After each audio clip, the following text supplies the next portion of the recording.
कोणी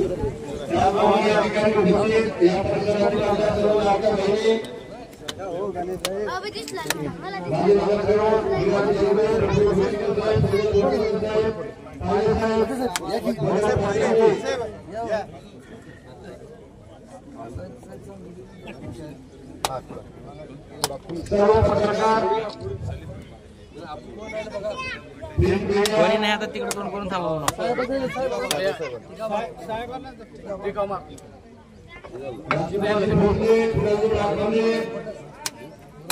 या आता जरा लास्ट आता फोन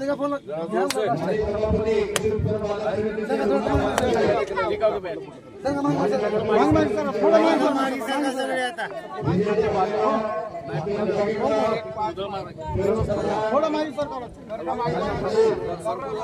थोड़ा माइल सर थोड़ा माइल सर थोड़ा मागे सर काय जाने भाई भाऊ दोन पाऊल मागे भाऊ थोड़ा मागे थोड़ा मागे भाऊ जाने भाई थोड़ा मागे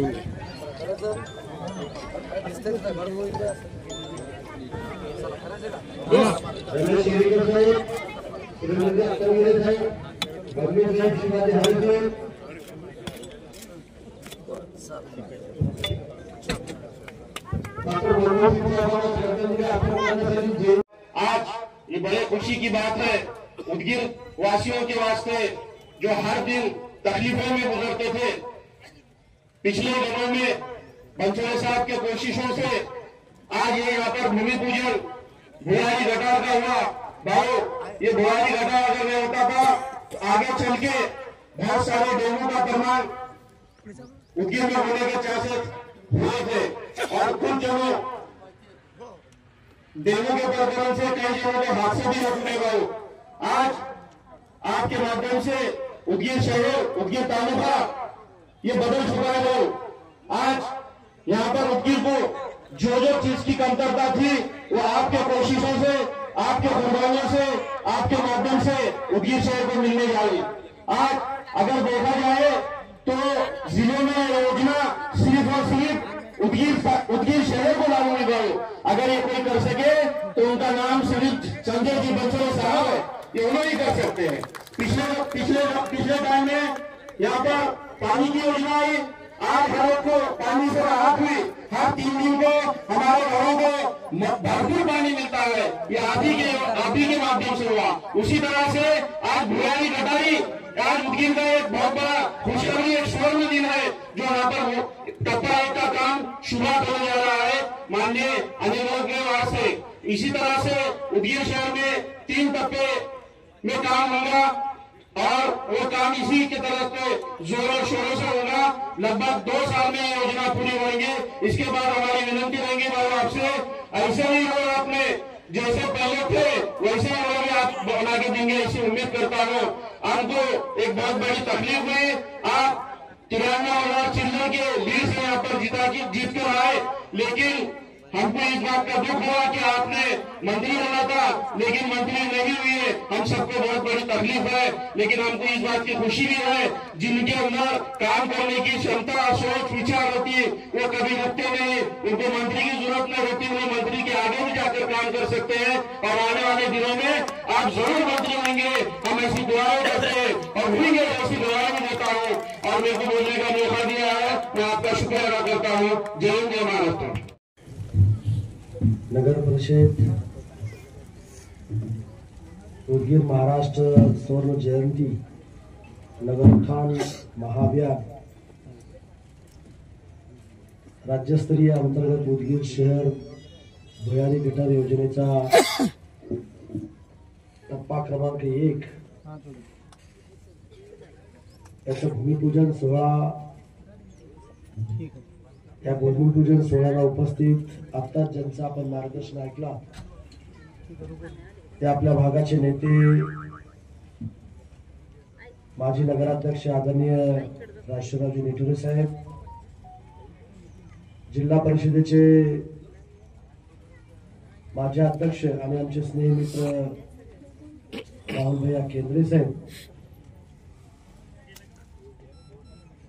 दुसरे माजी नगराध्यक्ष आमचे स्नेही मित्र आदरणीय बसवराज बागबंदे साहेब, मार्केट कमिटीचे माजी सभापती सिद्धेश्वर उर्फ मुन्ना पाटील साहेब,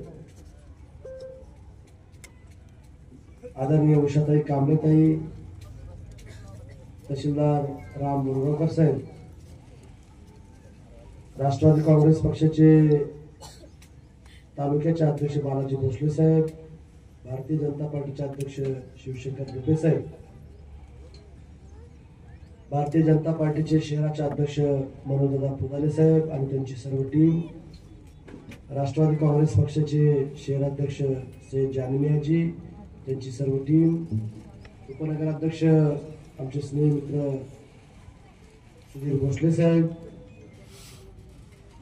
उताराताई कलबुर्गीताई, दीपालीताई आवटेताई, समीरभाई शेख, वसंत पाटील साहेब, शशिकांत बनसोडे साहेब, श्याम डावळे साहेब, नजीर हाशमी साहेब, शफी हाशमीजी, नवनाथ गायकवाडजी, खरेदी विक्री संघाचे चेअरमन भरत चांगले साहेब, धनाजी मुळे सर, रमेश शेरिकर साहेब, आमचे मित्र आम्हाला सातत्याने मार्गदर्शन करणारे ॲडव्होकेट दत्ता पाटील साहेब, या भागाचे दोन्हीही कर्तबगार नगरसेवक अनिल मुदाळे साहेब, राजकुमार भानगाव साहेब, सिरन कांबळे साहेब, फयाज शेख साहेब, नाना इब्राहिमजी, नाना पटेल, सनाउल्ला खान, आदरणीय मधुमती कंचिटीताई, उषाताई माने, उर्मिलाताई वाघमारे, कृष्णा बानुताई, वैशालीताई कांबळे, काजलताई मिरजगावे, सुनीताताई तेलंगे,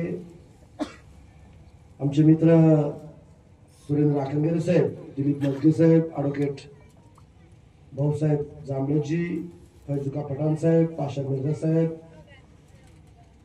शिवकर्णाताई अंधारेताई, कुठे आहेत अंधारेताई, आहेत मंदाकिनीताई जीवनीताई, रेणुकाताई, स्वातीताई वट्टमार, अभिजितजी आवटे साहेब, गिरीश उपाध्यायजी, आमचे आदरणीय मामा बाळासाहेब मार्लापारे साहेब, इब्राहिम देवरगरजी, हनुमंतराव हांडोळेजी, रुपेंद्र चव्हाणजी, रामेश्वर पवारजी, चंद्रशेखर कारखाने, नरसिंग शिंदेजी, ज्ञानोबा मुंडेजी, आमचे अनिल बोंडे साहेब, मुकेश भालेरावजी, चंद्रशेखर पाटील, रणजित कांबळेजी, लक्ष्मण गुराळजी, संदीप देशमुख, रोहित तोडगेजी, ज्ञानेश्वर पाटील, माधव पाटील, आमचे आदरणीय आमचे मार्गदर्शक DY बिरादार साहेब, निळकंठ बिरादार साहेब, वाहाद कुरेशीजी, दशरथ शिंदेजी, इस्माईल मौलाना, इम्रोज हाशमीजी, दिनकर बिरादार, गणपत किवंडेजी, प्रशांत बिरादार, अमोल अनाकल्लेजी, पांडेजी, बंटी आलमकरजी, अरविंद बिरादार, वैजनाथ बिरादार, संजय पाटील, सुग्रेव शिरोसी, लहू कांबळे, शावराज किवडे, रत्नाकर बिरादार, दिलीप बामणीकर, बापू साळुंके, बाळू सगर, शिवाजी, आमचे आदरणीय शिवाजीरावजी भोळे सर, सुनीलजी सावळे, बाबासाहेब सूर्यवंशी, आझम पटेल, राजकुमार गंडारेजी, साबेर खानजी, शिवशंकर हाळेजी, बाळासाहेब नवाडेजी, राहुल आडेजी, अभिमन्यू शिंदे, अभिनय शिंदे, सिद्धार्थ सूर्यवंशी, संशक्ती वराडे, शकील रावलगावकर, खाजा पटेल, अब्रार पटेल, अनेक मान्यवर या ठिकाणी उपस्थित आहेत, अनेक सन्माननीय पत्रकार बंधू सुद्धा या ठिकाणी उपस्थित आहेत. उपस्थित शहरातील, बौद्धनगर परिसरातील, म्हाडा कॉलनीतील माझे नागरिक बंधू भगिनी, महायुतीचे सर्व पदाधिकारी, सर्व नेते बंधू आणि भगिनी, सर्वप्रथम मी ज्यांनी आपल्या देशाला आर्थिक शिस्त लावली, ज्या व्यक्तीमुळे आपल्या भारताचं नाव जगभरात गेलं, ते महान व्यक्तिमत्व देशाचे माजी पंतप्रधान डॉक्टर मनमोहन सिंगजी हे आपल्यामध्ये आज नाहीत. आणि म्हणून सर्वप्रथम मी त्यांना आपण सगळ्यांनी तर श्रद्धांजली वाहिलीच, पण एक लोकप्रतिनिधी म्हणून त्यांना अभिवादन करतो. त्यांच्या आत्म्याला शांती लाभो अशी ईश्वर चरणी या ठिकाणी मी प्रार्थना सुद्धा पहिल्यांदा या ठिकाणी मी करतो. मित्रांनो, अतिशय महत्वाचा हा कार्यक्रम आज इथं तुमच्या सगळ्यांच्या उपस्थितीमध्ये संपन्न होतो. आदरणीय बसवराज बागवते साहेब, राहुल भैया निटोरे साहेब, उत्तराताई, उषाताई, जानिमी आणि सविस्तर असं या योजनेची माहिती आणि या योजनेचे बुकलेट सुद्धा आपल्या सगळ्यांच्या समोर त्या ठिकाणी आलेलं आहे. आणि ही योजना किती महत्वाची आहे हे आपल्याला सगळ्याला जनतेला आपण सांगितलं पाहिजे आणि जनतेला याचा किती फायदा आहे हे सुद्धा या योजनेमध्ये त्या ठिकाणी आपल्याला दाखवण्यात आलेलं आहे. हे कार्य संरक्षणची लांबी 95 किलोमीटर आहे. संकलन मन वाहतूक प्रणाली याच्यामध्ये असणार आहे. जवळजवळ आता हे सगळंच म्हणजे टेक्निकल त्याच्यामध्ये सगळी माहिती आहे. सगळ्या पत्रकार बांधवाला मला विनंती करायची आहे की हे सगळं बुकलेट मी तुमच्या हातामध्ये त्या ठिकाणी देईल. तुम्ही सविस्तर आपल्या दैनिकाच्या माध्यमातून आपण ते जनतेपर्यंत आपण त्या ठिकाणी पोहोचवण्याचं काम त्या ठिकाणी करावं असं नम्र विनंती आव्हान मी तुम्हाला या ठिकाणी करतो. कारण परायणपूर्वक जी योजना आपल्याला त्या ठिकाणी राबवायची आहे, पायाभूत सुविधेची कमी झालेलं नुकसान म्हणजे बऱ्याच काही गोष्टी याच्यामध्ये आपण त्यात हे केलेलं आहे, याची माहिती सगळी आहे. मी एवढंच या कॉन्ट्रॅक्टरला सांगतो, दत्ताभाऊ आपल्याला सगळ्याला जागरूक राहून त्या योजनेची काम आपल्याला त्या ठिकाणी करून घ्यावं लागलं.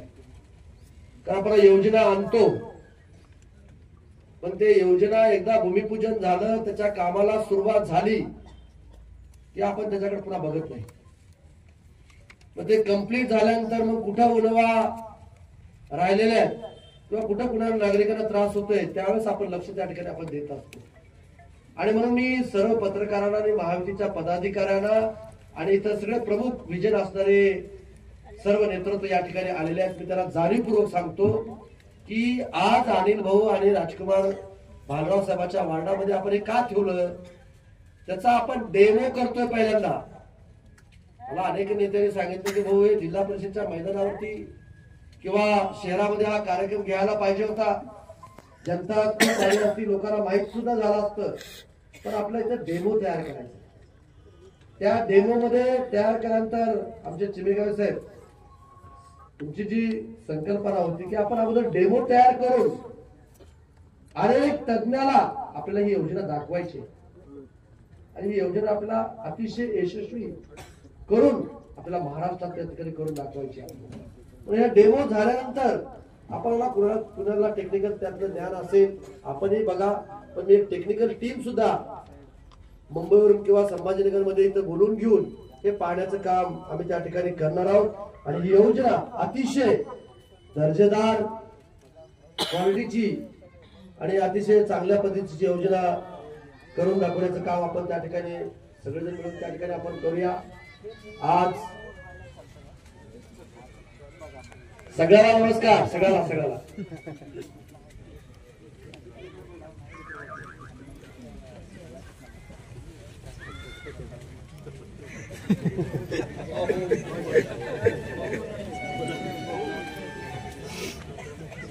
हेच उदगीरकरांचं प्रेम आहे.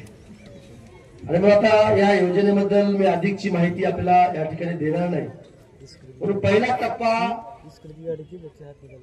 काम आपण त्या ठिकाणी सुरुवात आहे.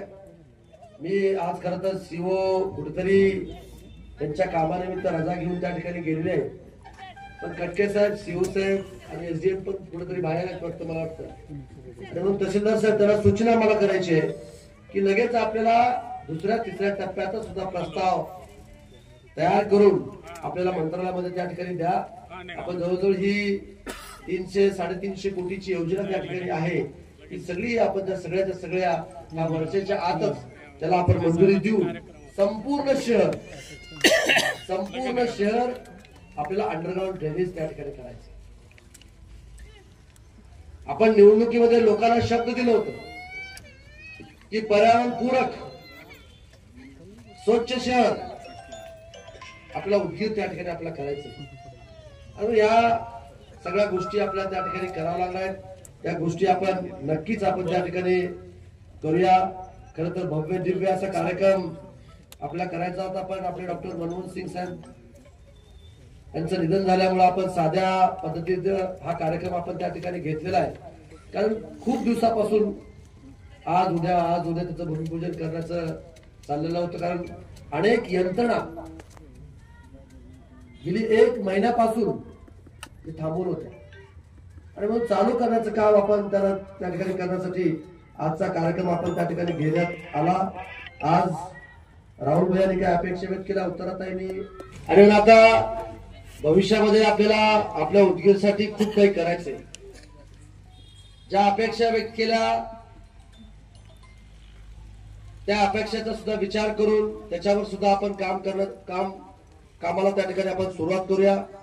सगळ्यात महत्वाचा आपल्याला आता पिण्याच्या पाण्याचा प्रश्न सोडवला, आता अंडरग्राउंड ड्रेनेजचा प्रश्न सोडवलेला आहे. त्याच्यावरती जे काही रस्ते खराब होतील ते रस्त्याचं सुद्धा काम अतिशय चांगल्या पद्धतीचं करून देण्याचं काम आपण त्या ठिकाणी करूया. पण सगळ्यात महत्वाचं म्हणजे मी परवा राहुल भैया माझ्यासोबत होते, आदरणीय देशाचे महान नेते नितीन गडकरी साहेबांची मी त्या ठिकाणी भेट घेतली आणि त्यांना सांगितलं की आमचं शहर आता खूप मोठं होतं आणि रिंग रोड अतिशय महत्वाचा आहे आम्हाला आणि म्हणून रिंग रोड करता सुद्धा आपण 140 कोटी रुपये आपण त्या ठिकाणी मंजूर केलेत. त्याच्या सर्वेक्षणाचं काम चालू आहे आणि ते सर्वेक्षणाचं काम चालू झाल्यानंतर जमीन अधिग्रहण त्या ठिकाणी केलं जाईल आणि ते सुद्धा लवकरात लवकर आपल्याला 1 ते 1.5 वर्षामध्ये उदगीरमध्ये पूर्ण रिंग रोड करण्याचं काम आपण त्या ठिकाणी करूया. आता ट्रॅफिकचा राहुल भैया तुम्ही म्हणाला एकदम सत्य आहे, तुम्हाला ट्रॅफिकमुळे खूप अडचणी येत आहेत, पण ते रिंग रोड नसल्यामुळं रेल्वे लाईन वरती ब्रिज नसल्यामुळं ह्या सगळ्या अडचणी त्या ठिकाणी निर्माण होत आहेत. पण आता मलकापूरचा ब्रिज जवळजवळ 90% त्या ठिकाणी पूर्ण झालाय. थोड्या दिवसामध्ये 6 महिन्याच्या आत तो ब्रिज त्या ठिकाणी पूर्ण होईल आणि म्हणून तो अर्धा भाग तरी जे काही शहरामध्ये मोठे अवजड वाहनं येतात ते रिंग रोडने रेल्वे ब्रिजवरून त्या ठिकाणी जातील आणि शहरातली ट्रॅफिक त्या ठिकाणी कमी होईल असं मला या ठिकाणी वाटतं आणि म्हणून त्याच्याकडे सुद्धा लक्ष मी त्या ठिकाणी देणार आहे. आणि परवा जे काही गडकरी साहेबांनी 800-850 कोटीचा उदगीर ते देगलूर पर्यंतचा रस्ता पूर्ण केलाय, मंजुरी त्याला दिलेली आहे. त्याचं टेंडर सुद्धा आता आपण लवकरात लवकर करून घेऊन त्याच्या सुद्धा कामाला सुरुवात करून तो सुद्धा रोड आपण पूर्ण करण्याचं काम भविष्य काळामध्ये आपण त्या ठिकाणी केल्याशिवाय राहणार नाही. मित्रांनो, वंदे भारतसाठी लवकरच आम्ही सगळेजण नेते मंडळी रेल्वे मंत्र्यांशी आम्ही त्या ठिकाणी भेट घेणार आहोत आणि वंदे भारत असेल किंवा बिदर मुंबई असेल हे कशी रेग्युलाइज आपल्याला करता येईल हे सुद्धा भविष्यामध्ये आपण त्या ठिकाणी काम आपण त्या ठिकाणी करूया. MIDCच्या बाबतीमध्ये सुद्धा मी आता भैयाने सांगितल्याप्रमाणे अतिशय जवळचा तरुण तडफदार माझे मित्र त्या खात्याचे मंत्री त्या ठिकाणी झालेले आहेत आणि मग त्यांच्याकडे सुद्धा पाठपुरावा करून आपण हे सगळे कामं त्या ठिकाणी आपण करूया. आज सिंचनाच्या सर्व योजना आपण जवळजवळ सगळ्या योजना आपण त्या ठिकाणी मंजूर केल्या. आता बॅरेजेस झालेत, अनेक लोक आता बॅरेजेसची आणखीन काही मागणी त्या ठिकाणी करतायत आणि म्हणून त्या सुद्धा भविष्यामध्ये ज्या काही बॅरेजच्या मागण्या येतात त्या सुद्धा पूर्ण करण्यासाठी आता दोन्ही मंत्री राधाकृष्ण विखे पाटील गिरीश महाजन साहेबांकडे जलसंपदा खातं त्या ठिकाणी आहे, त्यांच्याकडे सुद्धा जाऊन ते योजना मंजूर करण्याचं काम आपण त्या ठिकाणी करूया. स्टॉमाकेरचे बिल्डिंग झाले, सगळं झालंय, तिथं OPD त्या ठिकाणी सुरू आहे. वाढवण्याचं ग्रामीण रुग्णालय आपण पूर्ण केले, आता तिथं सुद्धा पदनिर्मिती करून ते सुद्धा भविष्यामध्ये चालू करण्याचं काम आपल्याला त्या ठिकाणी करायचंय. प्राथमिक आरोग्य केंद्र सुद्धा अनेक ठिकाणी आपण उभा केलेले आहेत, तिथं सुद्धा पदनिर्मिती. फैजोबाई ऊन लागलेलं आहे ना, थोडस इकडे काहीतरी बोल बसायचं नरसिंह भाऊ, तुम्हाला पुढे निवडणुका लढायच्या मार्च नंतर आणि मग ते सुद्धा काम आपण त्या ठिकाणी करूया. विजेच्या बाबतीमध्ये सुद्धा अनेक सबस्टेशनची आपण निर्मिती केली आणि अनेक सबस्टेशन आपल्या त्या ठिकाणी उभा करावं त्या ठिकाणी लागणार आहे. सांस्कृतिक क्रीडा क्षेत्रातले अनेक आपल्याला कामं त्या ठिकाणी आपल्याला करायचे ते सुद्धा आपण करूया. सर्व समाज घटकांना जे काही आपण भवन उभा केले किंवा आणखीन कोणाचे राहिले असतील ते सुद्धा भविष्यामध्ये काम करण्याचं काम आपण त्या ठिकाणी करूया. खरंच मी मनापासून, अंतःकरणापासून, हृदयापासून सर्व जनतेचे या कार्यक्रमाच्या निमित्तानं, खरं तर तुम्ही ठरवलं होता की नागरी सत्कार माझा करायचा, सर्व महायुतीचे पदाधिकारी माझ्याकडे आले आणि भाऊ आम्हाला तुमचा सत्कार करायचा, पण आपल्या जिल्ह्याला कॅबिनेट मंत्री पद त्या ठिकाणी मिळालेलं आहे आणि आमचे स्नेही आदरणीय बाबासाहेब पाटील साहेब आपल्या जिल्ह्याला मंत्र्याच्या रूपामध्ये आपल्याला त्या ठिकाणी भेटलेले आहे आणि म्हणून माझ्यासोबत आपण त्यांचाही सत्कार त्या ठिकाणी करूया. आणि म्हणून सगळेजण सिस्टम उदगीरच्या वतीनं आपण त्यांना निमंत्रण त्या ठिकाणी दिलेलं आहे आणि म्हणून त्यांची डेट भेटली की आपण दोघांचाही सत्कार त्या ठिकाणी करा असं मी सूचना केल्यामुळं, विनंती केल्यामुळं तो सत्कार आता भविष्यामध्ये त्या ठिकाणी होणार आहे आणि त्या सत्कारामध्येच मला सगळ्या जनतेचे आभार त्या ठिकाणी मानायचे होते. त्या जनतेने लातूर जिल्ह्यामध्ये इतिहास निर्माण केला. त्या मायबाप जनतेचे आपण आभार मानले पाहिजे, त्यांना नतमस्तक झालं पाहिजे, ही भूमिका माझी त्या ठिकाणची होती आणि आहे आणि भविष्यात सुद्धा राहणार आहे. आज तागामध्ये अनेक नेत्यावरती जनतेने प्रेम केलं, पण एवढं प्रेम कोणत्याही नेत्याच्या वाट्याला किंवा कोणत्याही कार्यकर्त्याच्या वाट्याला आलं नाही. एवढं प्रेम तुम्ही त्या ठिकाणी मला तुम्ही दिलेलं आहे. इथं बसलेला प्रत्येक व्यक्ती किंवा घरात असलेला प्रत्येक व्यक्ती स्वतः उमेदवार समजून, माझ्या कुटुंबातला व्यक्ती समजून निवडणुकीमध्ये पायाला भिंगरी लावून सकाळी 7 वाजल्यापासून ते रात्री 12 वाजेपर्यंत तुम्ही त्या ठिकाणी फिरत होता, याची जाणीव मला त्या ठिकाणी आहे. मनापासून तुमचे आजच्या या कार्यक्रमानिमित्त आभार या ठिकाणी व्यक्त करतो. अंतःकरणापासून आभार या ठिकाणी तुम्हाला त्या ठिकाणी मी व्यक्त करतो. खरं तर मी कालची घटना तुम्हाला सांगतो. आज जसं लेकरं तिथून संजू भाऊ म्हणतात की नाही, तसं एका लग्नामध्ये मी त्या ठिकाणी गेलो होतो आणि लग्नामध्ये गेल्यानंतर अनेक छोट्या छोट्या मुली माझ्या सेल्फी त्या ठिकाणी काढत होत्या. एक मनस्वी गबाळ नावाची मुलगी, तिला सेल्फी त्या ठिकाणी काढता आली नाही आणि मग तिच्या मैत्रिणी तिला चिडवत होत्या, बघा संजीव काकांनी आमच्यासोबत सेल्फी काढले आणि तुझ्यासोबत का काढले नाहीत, तुला मिळाली नाही सेल्फी. ती पोरगी घरी गेल्यानंतर तिच्या वडिलांच्या मोबाईलवरून मला फोन केली आणि संजू काका बोलता का? म्हणलं हो मी संजू काका बोलतो. काका तुम्ही मला नाराज केला. काय झालं बाळा तुला? तुम्ही लग्नामध्ये आला होता आणि माझ्यासोबत तुम्ही सेल्फी काढली नाही आणि मी तुमच्यासोबत 15 दिवस, तुमच्यासाठी 15 दिवस मी प्रत्येकाच्या घराघरामध्ये जाऊन मी संजू काकाला मत द्या हे मी सांगत होते आणि तुम्ही माझ्यासोबत सेल्फी काढ, मी खूप तुमच्यावर नाराज आहे. म्हणजे तुझं नाव काय? ते म्हणजे मनस्वी. कुठली आहेस? तिला ते सांगता नाही गेलं. माझ्या आमदाराच्या पाठीमागे घर आहे, तिच्या वडिलाच्या हातात फोन दिला, तिने सांगितलं तिथं आहे. म्हणून तुझ्या घरी येऊन मी सेल्फी काढतो सांगितलं आणि अक्षरशः गावात अशोक दादा मी तिच्या घरी गेलो, सगळे भारावून गेले. अर्धा तास त्या मुलीशी चर्चा करत होतो. म्हणजे एवढं प्रेम, सांगण्याचं तात्पर्य की एवढं लहान लेकरापासून ते वरिष्ठापर्यंत एवढं प्रेम, एवढी माया कोणत्याही नेत्याला, कोणत्याही कार्यकर्त्याला आज तागायत मिळालं नाही. तेवढं चांगलं भाग्य माझ्या नशिबाला त्या ठिकाणी आलेलं आहे. म्हणून आयुष्यामध्ये सुद्धा मंत्रिपद असेल नसेल, मंत्रिपदामध्ये काय आहे, त्या खात्याला न्याय देण्याचं काम त्या मंत्रिपदामधून त्या ठिकाणी होत असतं. एखादा मोठा विषय कॅबिनेटमध्ये मांडण्याची संधी त्या मंत्रिपदामध्ये त्या ठिकाणी असते. आजही आपण सत्ताधारी पक्षाचे आमदार आहोत. आज मुख्यमंत्री, 2 उपमुख्यमंत्री, सगळं मंत्रिमंडळ आपले सगळ्यांसोबत स्नेहाचे संबंध त्या ठिकाणी आहेत. आपल्या उदगीरच्या आणि जळकोटच्या विकासामध्ये कुठेही अडथळा येणार नाही हे तुम्हाला मी खात्रीने त्या ठिकाणी तुम्हाला सांगतो. अनेकांचे फोन, ते मंत्री झाल्यानंतर त्याला करमत नाही मंत्रालयामध्ये. संजू भाऊ तुम्ही काल ना मंत्रालयामध्ये? मी अजून ते मंत्री झाल्यानंतर मी गेलोच नाही तिकडं. त्याच्यामुळे ते अनेकांचे फोन त्या ठिकाणी येत आहेत आणि म्हणून काही अडचण नाही. आज निटोरे साहेबांनी सांगितलेल्या काही गोष्टी, 1200 कोटी रुपयाची जी प्रशासकीय मान्यता मिळाली आहे त्याचा कागद सुद्धा दत्ताभाऊ आपण जरा हुडकून काढूया. त्याच्यामध्ये जे जे काही प्रशासकीय मान्यता दिलेली आहेत त्या प्रशासकीय मान्यता परत एकदा आपण फेर प्रस्ताव आपण त्या ठिकाणी सादर करून आपल्याला उदगीरला कसं चांगल्या पद्धतीने करता येईल हे सुद्धा बघण्याचं काम आपण त्या ठिकाणी करूया. प्रत्येकाला संधी त्या ठिकाणी मिळत असते. माझ्या स्वप्नात सुद्धा नसताना 2019ला फक्त एक कार्यकर्ता म्हणून एक आमदार व्हावं असं प्रत्येक कार्यकर्त्याला त्या ठिकाणी वाटतं. त्या लाटेत सुद्धा आपण मला निवडून दिला आणि ह्या लाटेत सुद्धा मला त्या ठिकाणी मोठ्या मताधिक्यानं त्या ठिकाणी निवडून दिला. आज लातूर जिल्ह्यात चर्चा आहे.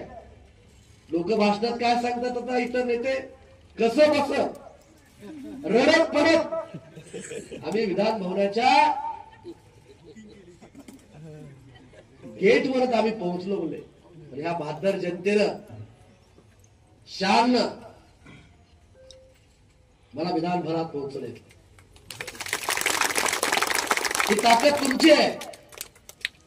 तुम्ही सगळेजण मेहनत घेत होता आणि उत्तरताईने म्हणल्याप्रमाणे यांच्यात सिंहाचा वाटा सुद्धा माझ्या बहिणींचा सुद्धा त्या ठिकाणी आहे, भावांचा आहे, वरिष्ठांचा आहे. पण बहिणींनी सुद्धा कंबर कसून आपला भाऊ फार मोठ्या मताने निवडून आला पाहिजे. व शहरातल्या बहिणी असतील आणि ग्रामीण मधल्या बहिणी सुद्धा असतील. अहो शासकीय कर्मचारी सुद्धा बहिणी आपली स्वतःचं कर्तव्य बजावत गपचूप सकाळी 6ला उठून 10 पर्यंत जे ड्युटी नसायची तोपर्यंत काम करायचं, माझा प्रचार करायचा आणि 10:30 ते 5:30 पर्यंत ड्युटी करायची आणि ड्युटी संपल्यानंतर परत रात्रीपर्यंत त्या महिला भगिनी माझा प्रचार त्या ठिकाणी करतात. अनेक उमेदच्या असतील, अनेक सगळ्या. सांगण्याचं तात्पर्य काय की सगळ्याला वाटत होतं की हा माणसाला निवडून दिलं पाहिजे. सगळ्यांची भावना अतिशय पवित्र भावना त्या ठिकाणची होती आणि म्हणूनच एवढं मताधिक्य त्या ठिकाणी लागलं. आणि आज रोशन भाऊ कुठे गेले, काय झाले काय? रोशन भाऊ मताच्या 70% मतदान मराठवाड्यामध्ये कुणाला मिळालं असेल तर ते मागतं संजय बनसोडे त्या ठिकाणी 2 लाखापैकी 1,52,000 मतदान तुमच्या आशीर्वादामुळं, तुमच्या मेहनतीमुळं त्या ठिकाणी आपल्याला मिळालेलं आहे. ही क्रांती झाली, जिल्ह्यामध्ये क्रांती झालेली आहे आणि म्हणून ही क्रांती घडवण्याचं काम तुम्ही सगळ्या मंडळींनी केलेलं आहे. आणि म्हणून तुमचे सगळ्यांचे सार्वजनिक कामं तर मी त्या ठिकाणी तुम्ही ज्या ज्या वार्डामध्ये तुम्ही प्रत्येक गावामध्ये फिरून जे काही लोकांना आश्वासन तुम्ही दिला असाल, जे काही शब्द तुम्ही त्या ठिकाणी दिला असाल ते शब्द तर मी पूर्ण करेनच. पण तुमचं वैयक्तिक काम असेल, तुमचे सार्वजनिक कुठले काम असतील त्याच्याकडे सुद्धा लक्ष देण्याचं काम भविष्यामध्ये मी त्या ठिकाणी करणार आहे. हाही शब्द तुम्हाला आवर्जून या ठिकाणी मी देतो. आणि कॉन्ट्रॅक्टर कुठे आहे? कॉन्ट्रॅक्टरचा माणूस कुणी आहे का नाही? कटके साहेब, क्या नाम है तुम्हारा? जस्मिन गोयानी. जस्मिन गोयानी. कहाँ से? अहमदाबाद. हाँ. मला तुम्हाला विनंती आहे, मी लोकप्रतिनिधी खूप जागरूक आहे बरं का, हिंदी में, तो इसलिए ये काम क्वालिटी का होना चाहिए. बिल्कुल सर, मेरी इतनी विनंती आहे. आणि म्हणून मला कटके साहेब, इंजिनियर लोकांनी सुद्धा दररोजच्या या कामावरती निगराणी त्या ठिकाणी केलं पाहिजे. आणि आपले नगरपालिकेचे पैसे गेले तरी हरकत नाही, एक प्रायव्हेट याच्यामध्ये जे काही टेक्निकली त्याच्यामध्ये कळणार आहे त्या टेक्निकलला नेमून त्याच्यावरती देखरेख करा. मी पैशाच्या बाबतीमध्ये तुम्हाला कुठेही काही कमी पडू देणार नाही. फक्त माझ्या उदगीर शहरामध्ये जी की ऐतिहासिक ही नगरी आहे ती चांगल्या पद्धतीचं अंडरग्राऊंड ड्रेनेज, कारण बसवराज बांगोदे साहेबांनी बोलल्याप्रमाणे योजना करायची आणि लोकांना अडथळा निर्माण त्या ठिकाणी होईल किंवा त्या लोकांच्या आरोग्याचा प्रश्न त्या ठिकाणी धोक्याचा त्या ठिकाणी निर्माण होईल, ही असली योजना मला नको आहे. आणि म्हणून अतिशय चांगल्या पद्धतीचं काम यहाँ पे होना चाहिए, ऐसी मेरी तुमसे विनंती है. तुम्हाला त्या ठिकाणी तुम्हाला सूचना मला या ठिकाणी करायची आहे. आणि म्हणून आता एवढंच या प्रसंगी बोलतो. आणि अतिशय आपण कमी वेळामध्ये एवढ्या मोठ्या संख्येने या ठिकाणी आपण उपस्थित राहिलात त्याबद्दल मी मनापासून तुम्हाला सगळ्यांचे बबलू भैया सगळ्यांचे त्या ठिकाणी आभार व्यक्त करतो.